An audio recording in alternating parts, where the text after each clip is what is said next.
ఆళ్లగడ్డ ప్రశాంతంగా ఉంటేనే అభివృద్ధి చెందుతుంది. ఆ ప్రశాంతంగా ఉండాలంటే గంగుల కుటుంబం అధికారంలో ఉండాలని చెప్పేసి అందరూ కూడా ఆలోచన చేయమని చెప్పేసి నేను కోరుతా ఉన్నాను.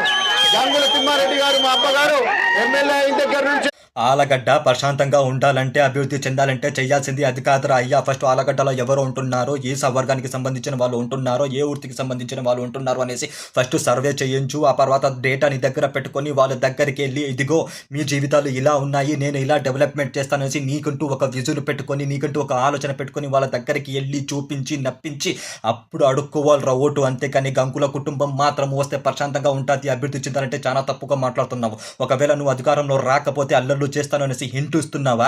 ప్రశాంతంగా ఉంచాలంటే పోలీస్ వ్యవస్థ ఉంది. పోలీస్ వ్యవస్థ ఒకవేళ సరిగ్గా పని చేయకపోక అప్పుడు ఎమ్మెల్యే ప్రశ్నించాలి వాళ్ళని. అంతేకాని మీరు మాకు రాసిచ్చారంట మీకు ఆలగడ్డ, లేదంటే ఆలగడ్డలో ఇంకో పోటుగాడు ఎవరు లేదనుకుంటున్నావా? ఏం మాట్లాడుతున్నావు? కనీసం గ్రౌండ్ వర్క్